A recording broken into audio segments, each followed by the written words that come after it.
There are times when I wonder if anybody's paying attention to my sermons. And then there's Wednesday or Thursday, whatever day it was, when I got the mail. I was opening my mail in my office, and all of a sudden I started laughing semi-uncontrollably. I think Carol kind of looked around the door and said, "Well, that's it. He's finally fully gone." It was very elegantly addressed here to the church. Nice calligraphy script that you don't often see these days.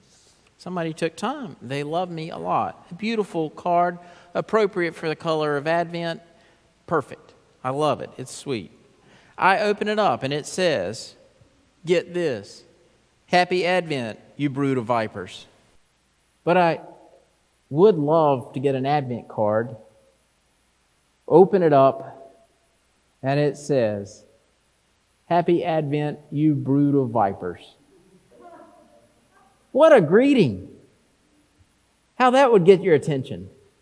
And there's some indication down there on the lower part that says maybe who it might be as, I guess, a clue. I don't know who it is, but I appreciate it. I laughed. I made it Facebook official. If Hallmark begins to publish them next year, you'll know where they came from. My idea. And somebody else's creativity. So I so appreciate it. Put it on there. Somebody actually said, it made me feel good a little bit. They said, I didn't include you in the brood of vipers group, but I can think of others who might be. Thought about that a little bit. I thought, well, I've arrived. I'm not included in the brood of vipers. That's good. But there for a minute, I thought my card is perfect for Advent. So whoever it was, thank you. You sent me on a quest to research and remember the things of Advent that I've talked about. Oh, where am I in this mix? Am I really, have I run the vipers out of my life? Have I been St. Patrick in my own life? Gotten rid of some of that stuff. I went through those themes of Advent of hope and love, joy and peace, or hope and peace and joy and love, whichever pattern you want to use. Thought about that. Am I prepared? Am I ready? Am I ready? To make again, I love and I don't like the center candle in the Advent wreath. Historically, it wasn't there. It's an Advent wreath. It's not a Christmas wreath. So the Advent wreath was to prepare us for the season up until Christmas. And then I'm sure there's a candle seller somewhere who thought, oh, if we put an expensive white candle in the middle of that thing, we can sell more candles and actually give it meaning. The reminder of Christ in the center of our lives as we prepare, and then His arrival, we claim that once again. Oh, that's not bad. That's not bad theology. That's not bad life patterns. Told Emily this morning, she said, is there any special way? We have an interesting adventure around here with lighting the oven. And so it always goes on, and there's several of you who can attest to this. It's just the way it is. But so we've gotten to where we can light the oven better now. And so Emily, who is one of the ones who is in the process of learning to light the oven. You know, you have to kick it one good time, just lightly on the left corner. She lit the Advent wreath this morning for us. And she said, is there anything special about what I'm supposed to do? I said, don't snuff out the candle that you used to light it in the greenery. It's real and it's dried. But I guarantee you it would be an Advent that you would remember. But I appreciate you not doing that. But that light, sometimes it is. And I was a little nicer to her this week than I was last week because I sprayed it down with a candle on there last week, and so it had water on the little candle that we used to light, so it was popping and cracking and doing all kinds of funny things and for Bailey. But I knew she could handle it. But I learned from last week, I fixed my mistakes a little bit. I gave you a dry candle, so it was light. It would be nice. So we can kind of light that light as it builds, and it builds toward Christmas. Oh, I think we're getting close. Where did the good stuff, We don't necessarily need to hear about vipers this week. We did that last week. This week we hear about Mary. We hear about Elizabeth. We hear about the growing child. Oh, goodness, come into the world. I don't know about you, but I believe that Mary and Elizabeth both were from whatever town they were from, and they were from the south side of the town. They had to be Southerners. There's such a strong connection between families. We claim it in the South. I don't know if we always do it. We claim it that we know our kin and we take care of our kin. One of my former senior pastors went out visiting one time and went to one of the elderly members of the congregation and was talking to her, and she says, "Now, preacher, welcome to town. Glad you're here." She said, "I just want to give you one warning." He said, "What's that?" She says, "Don't ever talk about any of us because we're all kin." And he said, and then she went on for the next 30, 45 minutes talking about everybody in the neighborhood. But they were all kin and they knew it. I think Mary and Elizabeth, they had to be Southern. I mean, it's to the point of they had that connection. Just at the point of the greeting, the child that Elizabeth carried in her womb leapt for joy. Just at Mary's greeting. Mary, I don't know how in the world she does it. I don't know how mothers now do it. In a normal situation, in normal lives, I'm in awe every time I see a current, former, past, and just it is amazing to me the things that you can do. There are people I'm like, oh, they're okay, they're mom. They can handle it. It's amazing. But Mary in her young years, in the quandary of where she found herself living, being great with child before she knew her husband. Oh man, you're talking about carrying the load of the world on your shoulders. And I mean that literally.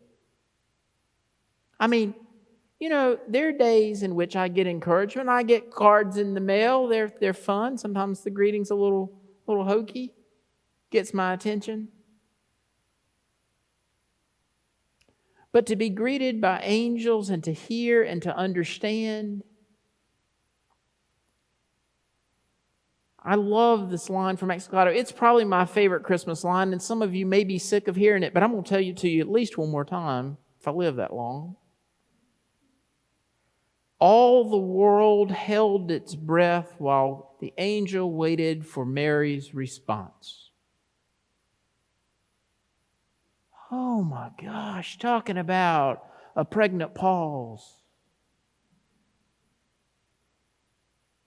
Here I am, the handmaid of the Lord. Whoa. How do we respond in faith and trust in God and what God is doing? How do we in our lives hear this story that Mary proclaims in this song of Mary in a way that's befitting our faith? Mary doesn't give a list of to-dos. Mary says it's done. That the rich are sent away empty. That the lowly are lifted up. That the hungry are fed. It's not, well, Lord might, if it's a good day, might help out a little bit. No, it is. It's done. Mary's understanding of faith and what it means in her situation, in her life, her response to God. Oh, to have just an ounce of that faith that Mary had. To be able in the midst of the confusing and craziness of her world and in our world to respond back with that same level of trust. I don't know what God's going to do necessarily, but I know that God is going to do it. It will be made right. The world as we know it will not stand. The goodness of God is revealed to all of humankind. The hope, and the peace and the joy and the love. We went out and got a Christmas tree a couple weeks ago. You know, those things have gone up this year. I think they had the prices that we used to pay for the live Christmas tree that we used in Morganton that was about 12 or 15 foot tall every year. What we paid for that tree was one for about tabletop. It's amazing to me. That's fine. I went to one. It's close. I was over at the post office. I said, it's a good day. It's not raining. I'm going to go get a tree if I don't do anything but get it home and set it in a bucket of water before they sell out or take them all up. So I went. I like this tree lot. They do specials. That's the coolest thing ever. You know, my granddad always said that. They can price whatever they want to as high as they want to, and then so they can mark it down a whole bunch and still make money on it. I love it. You'll be proud of me. I didn't buy a discount tree.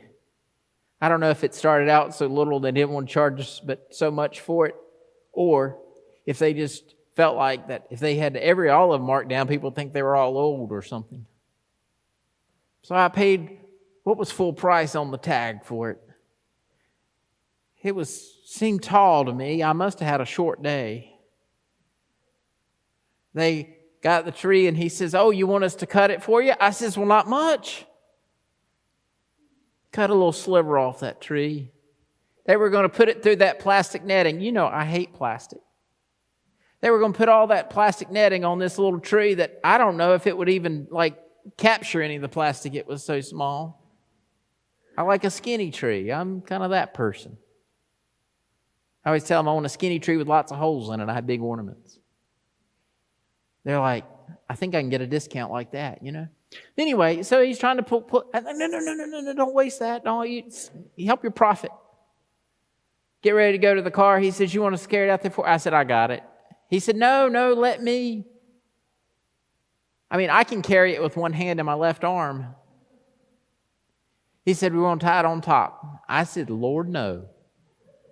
I don't want to get up that high and have to untie those knots. We're just going to roll one of the windows down, open the door, and stick the part of the tree out the top of the window. It's fine. I made it all the way home, like half a mile or something. I got to thinking on the way home. I said, that's pretty embarrassing, Jason. You can put your tree in your back seat. Got home, put the tree in the stand. Well, they evidently cut off 4 feet of that tree. Not really. I'm just kidding. They did a good job. I put it in. I was embarrassed. This is the first year I ever got to look down on the angel on a Christmas tree. Except I used a star. I begged Susan. I said, Susan, can I have one of those kids' risers if we're not using it right now? Can I please borrow one of those about 6 inches? Took it home, put it under my tree. It's not as embarrassing if the neighbors look through my window. Oh, the tree's there. I thought about that tree. And I thought about Charlie Brown. That sad little tree. And it's really not such a bad tree. All it needs is a little love. It's a beautiful tree. It's as pretty a tree as I've ever had. I wasn't expecting it. I wasn't expecting it to be really good. I wasn't expecting to have a whole lot of change in my life. I wasn't expecting to really want to go home, turn the lights on, just, sit in the quiet, look at the tree. All it needed was a little love. All it needed was a little love to see something from a different perspective. Oh, this love that's permeated, that's ready to go forth, burst forth into the world in Jesus Christ, is part of the best promises and trusts of faith that I know of. The very idea that God's only Son came into the world so that we would fully know who God is. The very incarnation of God revealed to the world. The fulfillment of all that has been promised. The Messiah, the King of Kings and the Lord of Lords. In that little bitty baby, in that infant that's born is the fullness of God for the world. And most importantly, for each of us. Oh, the gift of that Christ child. I don't know. I don't know. I don't know if I'm ready. I don't know if I'm ready for the infant and the come into the world again to celebrate Christmas. I know my presents are not wrapped at home. I know presents don't have anything to do with Jesus. But I don't know if I'm ready for Christmas to be here. For that proclamation in my life to realize that Christ truly is one of those the center of my life and of my world. The way that I look, the way that I care, the way that I look through the eyes, the way that I love with my heart, the way that I feel peace is Christ revealed in and through the Spirit in my life. Oh, when those people cut me off in traffic, I wonder what's still in there. I reevaluate and I wonder and I pray, am I ready again? But I always remember too, long about now, that Advent's not only a countdown to Christmas when the baby Jesus arrives, but is also a foretelling of the future for the second return of Christ, for the fulfillment of God's plan for all in our world to be made right. I don't know if I'm ready or not for that either. I used to have a friend at seminary. I'd say, Tim, how you doing? He'd say, I have got so much to do. I'm just walking through life praying for the rapture. It gets your attention too. It's kind of like you brood of vipers. But this promise coming of Christ, this revealing, this continued transformation of the world in which we live into God's way. Oh, let us hear the words of Mary. Let us join our words and our hearts and our minds and all that we are with her to be able to respond to the goodness that God's promised and to be a conduit for our faith and the faith of God in the world. Oh, glory, honor, and power be to the one who was, who is, and who is to come. Amen.